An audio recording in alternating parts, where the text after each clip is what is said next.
மாட்டாரு.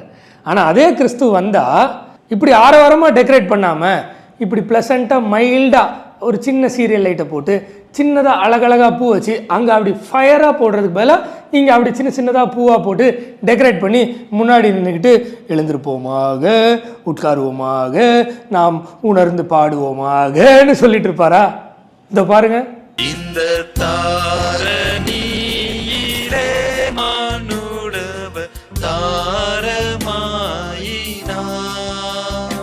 இப்போ சட்டிலாக அலங்காரம் பண்ண பிரச்சனை இல்லை, ஓவர் அலங்காரம் பிரச்சனை. அது ஓவரு, இது சட்டில்னு யார் சொன்னா? என்னுடைய பார்வைக்கு இப்போ இதுவே ஓவராக இருக்கு. அப்படின்னா என்ன பண்ணலாம்?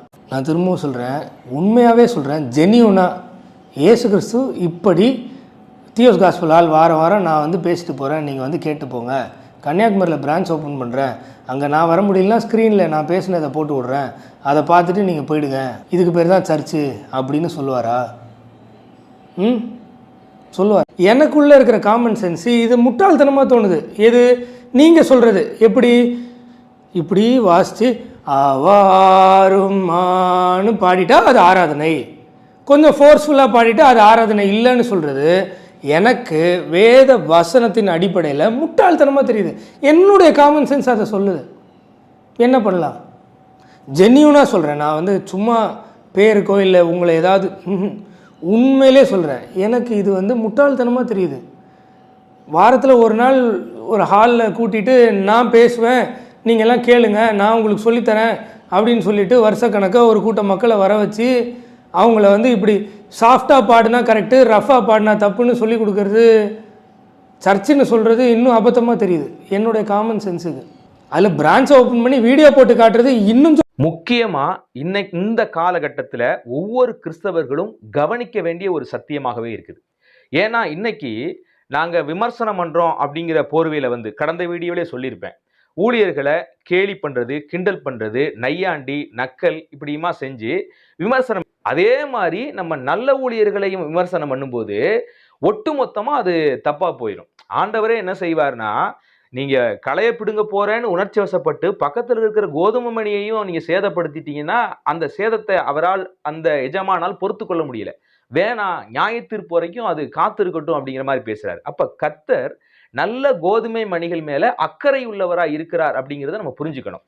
ஆனால் இந்த ரோஸ்டிங் கிறிஸ்டின் சேனல் பார்த்தீங்கன்னா கள்ள ஊழியர்களை விமர்சனம் பண்ணுறது மாதிரியே, எப்படி அவங்கள கேலி கிண்டல் நையாண்டி நக்கல் பண்ணுற மாதிரியே சில நல்ல ஊழியர்களையும் கேலி கிண்டல் நக்கல் நையாண்டி பண்ணி அவங்க குற்றம் செய்யாத விஷயத்தை குற்றம் பண்ணினார்கள் என்று சில வசனங்களை தேவையில்லாமல் ஒவ்வாத வசனங்களை எடுத்து கொண்டு வச்சு அவங்கள வந்து ரோஸ்ட் பண்ற விஷயத்த நம்ம வீடியோக்குள்ள பார்க்குறோம். போன வீடியோக்குள்ளேயும் அது பேசியிருக்கிறோம். போன வீடியோவை நீங்க பார்க்காதவங்களா இருந்தா தயவு செய்து அந்த வீடியோவை பாருங்க, மிகுந்த பிரயோஜனமா இருக்கும். நம்ம ரொம்ப இந்த கடைசி காலத்துல ரொம்பவே ஆவிக்குரிய ஞானம் உள்ளவர்களாக, வசன தெளிவு உள்ளவர்களாக இருக்கணும். அதான் கர்த்தருடைய வார்த்தை சொல்லுது, சத்தியத்தை அறியுங்கள். அந்த சத்தியம்தான் நம்முடைய அறியாமையிலிருந்து, நம்முடைய மூட நம்பிக்கைகளிலிருந்து, தவறான விஷயங்களிலிருந்து நம்மை விடுதலையாக்கக்கூடிய ஒன்றாய் இருக்கிறது. இப்ப அவங்க ஒட்டு மொத்தமா பாத்தீங்கன்னா இந்த சபை அமைப்பு இன்னைக்கு நடத்திக்கிட்டு இருக்காங்க பாத்தீங்களா, ஒரு சபையில கட்டிடத்துல கூடி வர்றது அது வந்து தவறு அப்படிங்கிற மாதிரி பேசுறாங்க. ரெண்டாவது, அந்த சபை பிரான்ச் சபையா வைக்கும்போது அதுவும் தவறு அப்படின்னு வைக்கிறாங்க. அடுத்து பாத்தீங்கன்னா அந்த சபைக்குள்ள இருக்க நம்ம பாடல் பாடுறோம், செய்தி கொடுக்குறோம், இந்த சங்கீதங்கள் வாசிக்கும், இதெல்லாம் இருக்கு பாத்தீங்களா, இந்த முறைமையும் அவருக்கு தவறு செய்யறாங்க.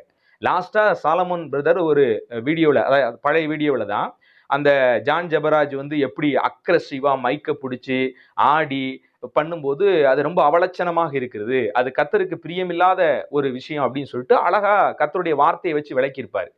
அப்ப சாலமோன் பிரதரை வேற எதுலையும் குற்றம் கண்டுபிடிக்கல அப்படின்னோடனே தேவையில்லாம அதை ஒரு ரோஸ்ட் பண்றதா சொல்லி அவர் கீபோர்டை போட்டு அந்த மைல்டா பாடுறாரு பாத்தீங்களா, அதை அங்கே குற்றப்படுத்தி கீர்த்தனை பாட்டை பாடுவதை அவர் குற்றப்படுத்துறாரு.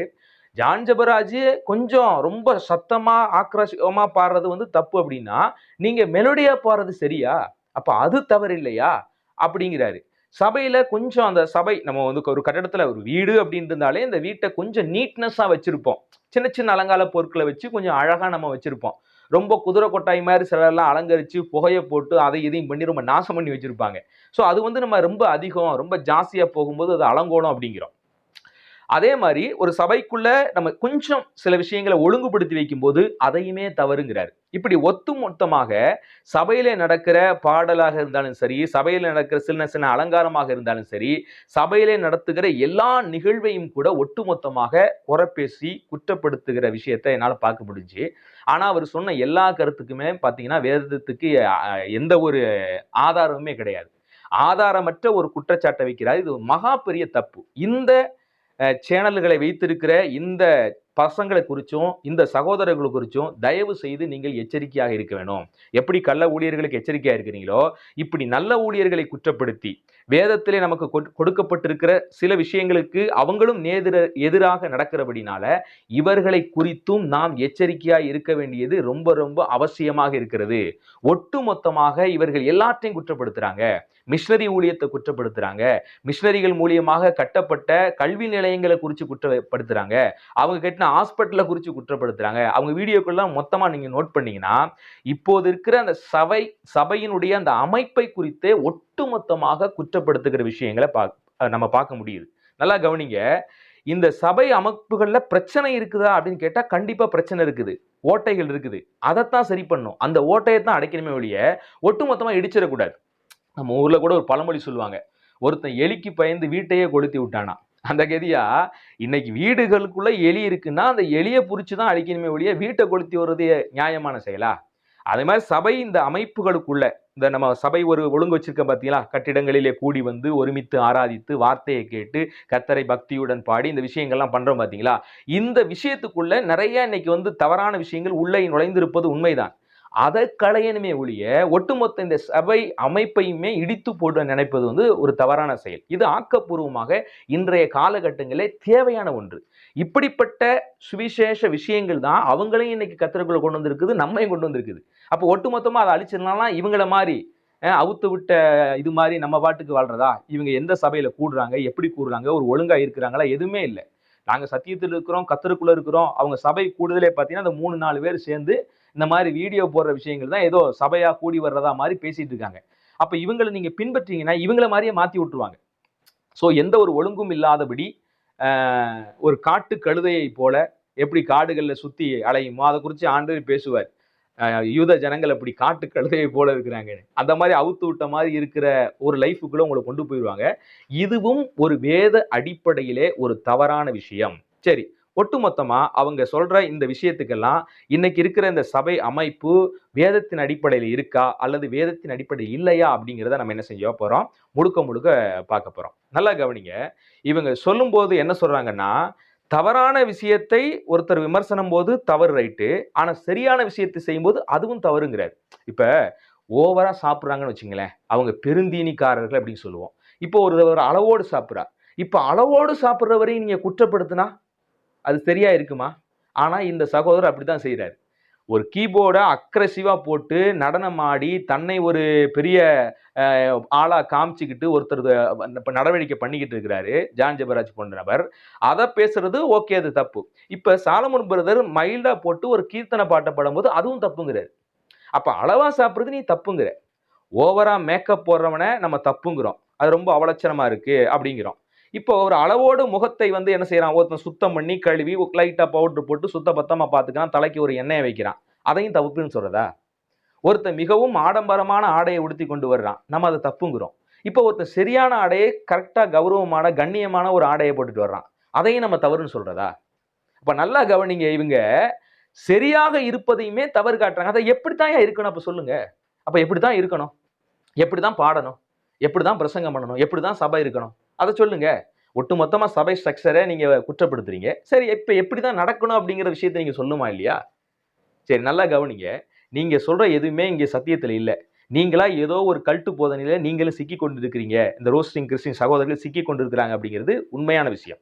அதை குறித்து இன்னைக்கு அவங்க குற்றப்படுத்துற ஒரு விஷயம்னா, இன்னைக்கு சபையா கூடி வர்றாங்க பாத்தீங்களா, இதுவே தப்பு அப்படிங்கிறாரு. இப்படியெல்லாம் சபையாலாம் இப்படிலாம் கூடி வரக்கூடாது, அதுவும் கட்டிடத்துக்குள்ள எல்லாம் கூடி வர தேவையில்லை, நாம தான் சபை அப்படின்னு சொல்றாங்க. உண்மைதான், நாம தான் சபை.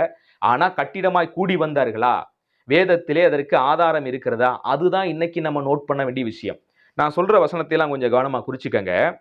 கட்டிட சபையில் அன்னைக்கு கூடி வந்தாங்களா அப்போஸ்தலன் கேட்டா கட்டாயம் கூடி வந்தார்கள் என்று வேதத்து முழுக்கவுமே பல ஆதாரங்கள் நமக்கு இருக்குது. அப்போஸ்தலர் 19ஆம் அதிகாரத்துல 9வது வசனத்துல பாத்தீங்கன்னா, வித்யாசாலை என்கிற ஒரு பெரிய மண்டபத்துல அவங்க கூடி வந்திருக்கிறாங்க. ஏறத்தாழ 2 வருஷமா கூடி ஆராதிச்சிருக்கிறாங்க அந்த இடத்துல. யோசிச்சு பாருங்க.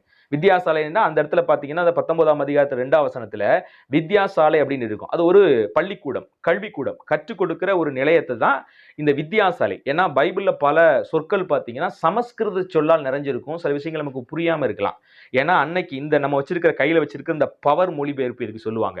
இந்த பவர் மொழிபெயர்க்கும் பொழுது அன்னைக்கு படித்தவர்களா இருந்தவங்க பூரா பிராமணர்களா இருந்தாங்க. அவங்க அதிகமா கடவுளுடைய மொழி என்று மக்களை சொல்லி ஏமாத்தி வச்சிருந்த அந்த மொழி சமஸ்கிருத மொழி. அப்ப அன்னைக்கு இந்த தமிழ்ல மொழிபெயர்க்கும் போது இவங்க கிட்ட கேட்டுதான் பவரையர் போன்றவர்கள் இந்த சொல்லெல்லாம் சரியா அப்படின்னு சொல்லும்போது நிறைய சமஸ்கிருத சொல் கலந்துருச்சு. அதனாலதான் இந்த 19ஆம் அதிகாரத்துல அந்த பள்ளிக்கூடம் அப்படிங்கிற வார்த்தைக்கு போடுறதுக்கு பதிலாக பார்த்தீங்கன்னா வித்யாசாலை அப்படின்னு எழுதியிருக்கும். அந்த பெரிய மண்டபத்துல இந்த சபை மக்கள் எல்லாம் கூடி வந்து 2 வருட காலம் ஆராதித்தார்கள் என்கிற குறிப்பு பைபிள்ல தெளிவா இருக்குது. அதே மாதிரி நீங்க ஏன் சொல்ல போனா அப்போஸ்தலர் 2ஆம் அதிகாரம் 1ஆம் வசனத்திலே பாருங்களேன், அவர்கள் எல்லோரும் ஒருமனப்பட்டு ஓர் இடத்திலே கூடி வந்தார்கள். அது மேல் வீட்டறை, ஒரு பெரிய அறை. அந்த மேல் வீட்டறையில மட்டும் 120 பேர் கூடியிருக்காங்க. யோசிச்சு பாருங்க. அப்ப சபையார் எல்லாரும் ஒரு கட்டிடத்திலே கூடி வந்தார்கள் என்பதை நம்ம அப்போஸ்தலர் 2ஆம் அதிகாரம் 1ஆம் வசனத்திலே நம்ம தெளிவா பார்க்கிறோம். அப்ப முந்தி 19ஆம் அதிகாரத்துல என்ன பார்த்தோம்? ஒரு பெரிய கூடாரத்துல ஒரு பள்ளிக்கூடத்துல பாத்தீங்கன்னா அதுல கிட்டத்தட்ட ஆயிரக்கணக்கான மக்கள் கூடி வர முடியும். அந்த மாதிரி இடத்துலயும் கூடி வந்திருக்கிறாங்க. ஒரு 120 பேர் கொண்ட மேல் வீட்டறையிலும் என்ன செஞ்சிருக்கிறாங்க? கூடி வந்திருக்கிறாங்கன்னு பாக்குறோம். அது மாத்திரம் இல்ல, ரோமர் 16ஆம் அதிகாரம் 5வது வசனத்திலையும் 1 கொரிந்தியர் 16ஆம் அதிகாரம் 19வது வசனத்திலையும் பாத்தீங்கன்னா வீடுகளிலே சபையாய் கூடி வந்தார்களாம். வீட்டுக்கு அவங்க அன்னைக்கு சபையா கூடி வந்து அவங்க கர்த்தரை ஆராதிச்சாங்க, ஒருமனப்பட்டு கூடி வந்தாங்க. அங்க கடவுளுடைய வார்த்தையை ஊழியர்கள் பிரசங்கித்தார்கள் என்று வேத வசனம் நமக்கு தெளிவா சொல்லுது. இதெல்லாம் பாருங்க தாண்டி அப்போஸ்தலர் 20ஆம் அதிகாரம் 9வது வசனத்துல பவுலடிகள் அங்கேயும் பாத்தீங்கன்னா ஒரு 3வது மெத்தையிலிருந்து அவர் பிரசங்கம் பண்றாரு. அங்க பாக்குறோம் பவுல் நெடுநேரம் ராத்திரி பிரசங்கம் பண்ணிட்டு இருக்கும்போது ஐத்துகை என்கிற வாலிபன் மேலிருந்து ஜன்னல் வழியா கீழே விழுந்து செத்து போயிடுறான். அப்ப பவுலடிகள் போய் அவனை உயிர்ப்பித்து மீண்டும் கொண்டு வருகிற நிகழ்வை என்ன செய்யறோம் நம்ம அந்த இடத்துல பாக்குறோம். அப்ப பைபிள் முழுக்கவும் ஒரு கட்டிடத்திலே அவங்க கூடி வந்தாங்க அப்படிங்கிறதுக்கு நிறைய ஆதாரங்கள் இருக்குது. அப்புறம் ஏன் கட்டிடத்தில் கூடி வர்றது தப்புங்கிறீங்க? ஏன் பிரான்ச் கிளை சபை வைக்கிறது தவறில்லையா? அதுல இன்னைக்கு நம்ம யூடியூப் வழியாகவோ நேரடியாக லைவ் போட்டு அவங்களுக்கு இந்த சத்தியத்தை பகிர்ந்து கொடுக்கிறது சரியில்லையா? அன்னைக்கு பவுலடிகள் நிருபங்கள் எழுதி அனுப்புனார். சபை எப்படி இருக்கணும், என்ன ஏது பண்ணணும் அப்படிங்கிறதெல்லாம் நிருபங்கள் அனுப்புனார். இன்னைக்கு நமக்கு டெக்னாலஜி வளர்ந்ததுனால இன்னைக்கு இப்ப யூடியூப் மூலியமாகவோ மற்ற வலைதளங்கள் மூலியமாகவோ கடவுளுடைய வார்த்தையை கொடுக்கிறோம். இது ஒன்றும் தவறில்லையே. தவறான விஷயம் எதுவோ சபை அதை செய்யக்கூடாது. சரியான விஷயங்களை இன்றைய நாட்களுக்குரிய அப்டேட்டின் மூலியமாக தாராளமாக அதை பயன்படுத்தி நம் சத்தியத்தை சொல்லலாம். இது சாதாரண ஒரு காமன் சென்ஸ். இந்த அறிவு நமக்கு வேணும். இதை தாண்டி எல்லாத்தையுமே குற்றப்படுத்தணும், கேலி கிண்டல் பண்ணணும், அதை ரொம்ப நக்கலாலாம் சிரிக்கிறீங்க. இது என்ன? இது கர்த்தருக்குரிய ஒரு விஷயம் இல்லை. இயேசு கிறிஸ்து எப்படி இருப்பாரோ, எப்படி பிரசங்கம் பண்ணுவாரோ, எப்படி கண்டிப்பாரோ அதே அடிப்படையில் நாம செய்யணுமே ஒழிய வித்தியாசமாக செய்து விடக்கூடாது. இன்னும் பல வசனங்கள் இருக்கு பாருங்க. 1 கொரிந்தியரின் புத்தகம் 11ஆம் அதிகாரத்துல கூட அன்னைக்கு அவங்க சபையா ஒரு இடத்துல கூடி வந்து அப்பம் விட்டு இருக்கிறாங்க. ஒரே குடும்பமா கூடி வந்து அவங்கவங்க சாப்பாடு எடுத்துட்டு வந்து சாப்பிட்டு கடவுளுடைய வார்த்தையை அவங்க அங்க பகிர்ந்து கொண்டு அப்பம் விட்டு ஆராதித்தார்கள் என்று நம்ம 11ஆம் அதிகாரத்துல ரொம்பவே டீட்டெயிலா வாசிக்கிறோம். இதை தாண்டி அவங்க சபையா கூடி வந்தாங்க அப்படிங்கிற அந்த விஷயத்தை பார்த்தீங்கன்னா 1 கொரிந்தியர் 14ஆம் அதிகாரத்துல வேதம் ரொம்பவே நமக்கு தெளிவா சொல்லுது. நிறைய குறிப்புகள் வேதத்தில் இருக்குது. அவங்க சபையா கூடி வந்து என்னென்ன செஞ்சாங்க அப்படிங்கிறது கூட வேதம் ரொம்ப துல்லியமாக நமக்கு சொல்லுது. 1 கொரிந்தியர் 14ஆம் அதிகாரத்தில் சில வசனங்களை வாசிக்கிறேன், கவனிங்க. 26வது வசனம். நீங்கள் கூடி வந்திருக்கிற போது உங்களில் ஒருவன் சங்கீதம் பாடுகிறான், ஒருவன் போதகம் பண்ணுகிறான், ஒருவன் அந்நிய பாஷையை பேசுகிறான், ஒருவன் ரகசியத்தை வெளிப்படுத்துகிறான், ஒருவன் வியாக்கியானம் பண்ணுகிறான். சகோதரே, இது என்ன? சகலமும் பக்தி விருத்திக்கு ஏதுவாய் செய்யப்பட கடவுது அப்படிங்கிறாரு. அப்ப அன்னைக்கு அவங்க எல்லாருமே பாத்தீங்கன்னா ஒவ்வொரு ஊர்லயும் இருக்கிற மக்கள்லாம் ஒரு இடத்துல கூடி வந்தாங்க. அதுக்கு கண்டிப்பா கட்டடம் தேவை, கூடி வந்தாங்க. ஆனா கட்டிடம் திருச்சபை அல்ல, நாம தான் திருச்சபை. ஆனா அவங்க எல்லாரும் கூடி வந்தாங்கன்னு வேத வசனம் தெளிவா சொல்லுது. அந்த கூடுகை தான் அவங்களை சத்தியத்துக்குள்ள வளர வைக்கும். அதனால இந்த கூடுகை ரொம்ப முக்கியம். அப்படிப்பட்ட கூடுகை இருக்க போய் தான் நாமும் இன்றைக்கு நிறைய விஷயங்களை சத்தியத்தை கற்றுக்கொண்டு இருக்கிறோம்.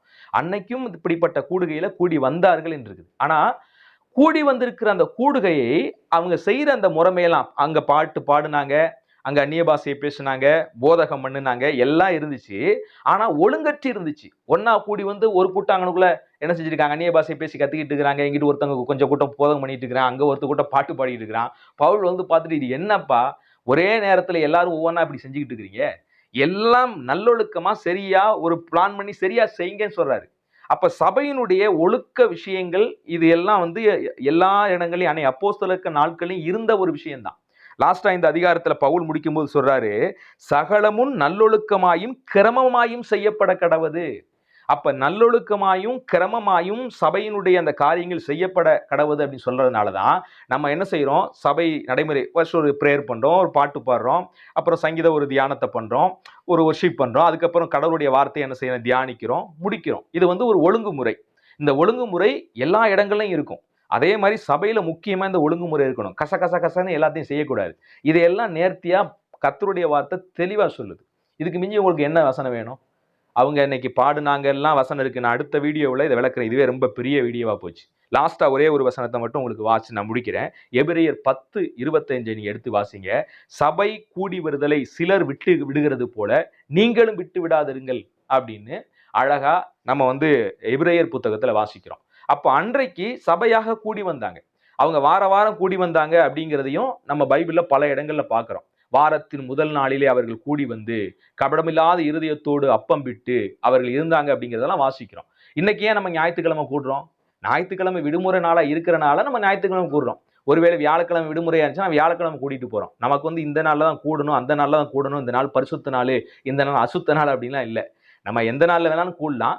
நமக்கு இந்த ஞாயிற்றுக்கிழமை விடுமுறை நாளாக இருக்கிற நாள் எல்லோரும் ஒருமித்து கூடி வந்து, எப்படி அன்னைக்கு அப்போஸ்தல நாட்கள் எல்லோரும் கூடி வந்து கடவுளை கபடமில்லாத இருதயத்திலே ஆராதிச்சாங்களோ, அப்பம் விட்டாங்களோ, அதே போல கர்த்தருடைய வார்த்தையை பகிர்ந்து கொண்டாங்களோ, அது மாதிரி செய்யறதுல தப்பே இல்லை. அதே மாதிரி ஒன் மேன் மாதிரி ஒருத்தவங்க பிரசங்கம் பண்றதும் பைபிள்ல இருக்கிறதான். அன்னைக்கு பவுல் பிரசங்கம் பண்ணார். அவர் நிறைய விஷயங்களை கற்றிருந்தாரு. அதை வச்சு மக்களுக்கு சொல்லி கொடுத்தாரு. இது வந்து இன்னைக்கும் நடக்குது. எல்லா மக்களுக்கும் கற்றுக் கொடுக்கிற விஷயம். அதே மாதிரி கீழே இருக்கிற மக்களும் உருவாகி அவங்களும் என்ன செய்யறாங்க, ஒரு போதிக்கிற லெவலுக்கு வர்றாங்க. இது எல்லாமே பைபிள் அடிப்படையில் இருக்குது. இது எல்லாமே பைபிள் அடிப்படையில தான் இன்னைக்கு இந்த சபையினுடைய ஒழுங்குமுறைகள் இருக்கிறது என்பதை மறந்துடாதீங்க. நான் அடுத்த வீடியோவில் இன்னும் டீட்டெயிலாக அதை பற்றி விளக்குறேன். கர்த்தர் நம்மோடு கூட இருந்து நம்ம ஆசீர்வதித்து காப்பாராக.